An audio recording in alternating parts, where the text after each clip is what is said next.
Sorry nih. Itu nolnya berapa sih kalau boleh tahu hutangnya di belakang? Hampir M. Cek itu. Gini. Deketin lagi Mas, deketin. Cangkemnya Mas.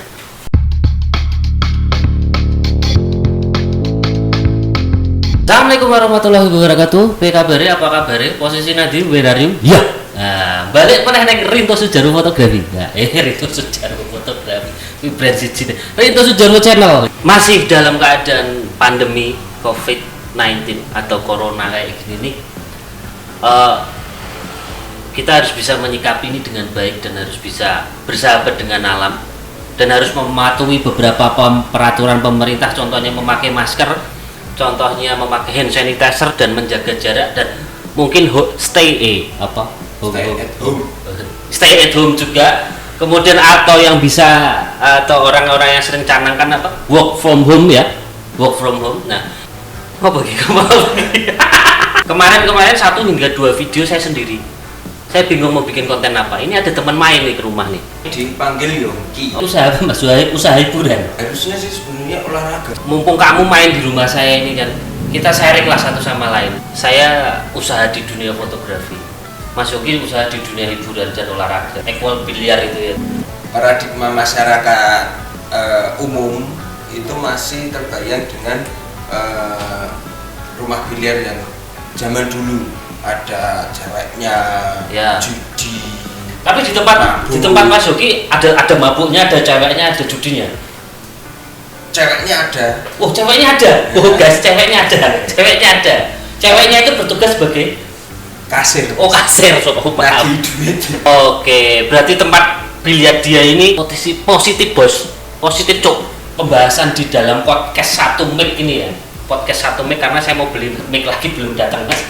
Akhirnya belum ada duit teman-teman buat makan dulu. Hanya subscribe dulu biar bisa beli mic ya. Keadaan sekarang ini ngefek lah ya. Kalau di dunia hiburan total. Saya sudah tutup 1,5 bulan lebih. Padahal saya merumahkan pegawai saya 25 orang kurang lebih. Karena perdanya sendiri sampai waktu yang tidak ditentukan. Ya, untung aja karyawannya juga sama-sama tahu keadaan yang seperti ini, mau bagaimana lagi. Nangis gak Mas? Nangis. Pegawai saya itu saya kemarin sampai ada yang nangis. Bukan karena coronanya. Karena lepas dari kita, mereka sedih.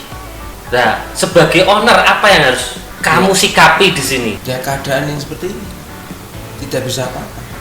Nanti kalau normal lagi, kalau mereka belum ada pekerjaan, nah kita panggil yang udah ada dulu di kita sebelumnya. Kalau mereka belum ada pekerjaan, tapi kalau sudah ya kita cari yang lain.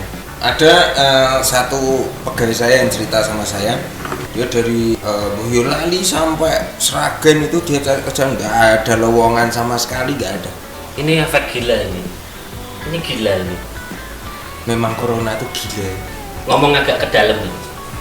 Kira-kira punya utang nggak? Banyak ya. Banyak.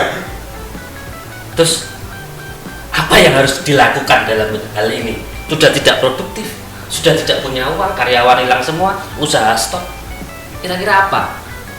Selain hanya bisa pasrah sama Tuhan, ya kita tetap berusaha. Pemerintah juga kasih relaksasi itu Mas. Kenapa kita lahir di tahun ini ya? Ada satu pertanyaan di situ nggak? Iya, pertanyaan, tanda tanya besar. Ini tuh sebenarnya apa, bagaimana, siapa, harus apa? Yang tinggal di rumah saya itu kan ada mbah-mbah gitu. Nah itu saya tanyakan, berapa 70, 80-an. Itu saya tanya, apa dulu pernah kejadian seperti ini? Tidak pernah.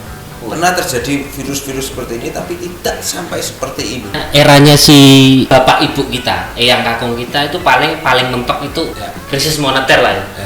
Tapi di era kita ini mengerikan loh. Itu pun nggak sampai seperti ini. Lah, katanya loh ya, saya nggak tahu. Berarti gini Mas, kalau ini pandemi ini selesai, ya, berarti ini tetap solusinya tetap pelan-pelan, pembaruannya pelan-pelan ya. Pasti. Tapi gimana caranya kita membuat gebrakan? Satu, pandemi ini baru seumur hidup sekali. Oke. Yang belum pernah ada. Oke. Jadi saya akan membuat program juga yang belum pernah ada juga. Pasti Bu. Pasti. Ya kurang lebihnya kayak kita kemerdekaan lagi. Oke. Nah, sorry nih. Itu nolnya berapa sih kalau boleh tahu hutangnya di belakang? Itu nolnya berapa di belakang? Nolnya. Pokok hutangnya apa angsurannya nih? Nolnya pokok utangnya. Hampir lupa juga. Pemikiran optimisme yang kuat ke depan ini usaha saya besar tiba-tiba pagebluk mak debluk gitu. Iya, betul sekali. Kebetulan 2020 ini gebrakan saya. Ya, tapi sekarang nggak mencoba untuk menyemangati diri.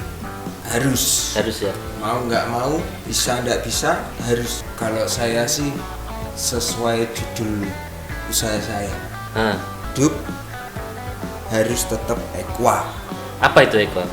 Seimbang di Equal itu semua keadaan. kita harus jangan sedih. Bersyukur. Selain bersyukur. Bersyukurnya itu karena ini belum pernah terjadi di Betul. kita yang Kalangan kita ya. Ya, Kalangan kita yang ngerasain. ngerasain. Jadi ini bukan satu titik untuk dunia menuju kiamat bagi saya. Ini masih panjang untuk kiamat. Saya rasa di sini ada hikmah besar. Pasti. Hikmah besar itu memberikan satu kesempatan kita, Mas, kalau nggak salah ya. Itu memberikan kita waktu untuk bersyukur, bertumbuh, bersabar, kemudian berlatih. Apapun yang terjadi harus optimis. Apa Oh, itu? satu lagi. Apa? Satu lagi. Apa? Pengen semua ini cepat selesai. Ah. Jangan percaya wah. Oh iya betul. Kayak di YouTube saya yang pertama itu corona melahirkan maling, itu menurut Anda itu maling itu bener ada nggak sih? Sampai sekarang ya, khususnya di Salatiga ya. Khususnya Salatiga kemarin ketangkep dan dilihat ternyata salah orang. Itu kan malah berbahaya. Malah Kasihan berbahaya. orang yang malah udah dipukuli, udah Oh luar. gitu ya. Ternyata kartu kuning, Mas. Kartu kuning ya. Kartu kuning ini Maksudnya orang gila? Orang gila. Oke. Sedikit tidak waras. Sedikit tidak waras. Jadi kan makasih ya. Gitu? Sudah? Oke. Terima kasih. Sampai ketemu di episode saya selanjutnya, dan yang pasti saya setiap hari mau upload. Semoga ada satu edukasi yang kalian bisa ambil di sini, dan yang intinya kita harus selalu berdoa semoga pandemi ini segera selesai. Amin. Dan tetap semangat. Jangan lupa ibadah, jangan lupa bersyukur, dan tetap lanjut hidup dengan mimpi-mimpi kalian. Omonganku sangat. Iya.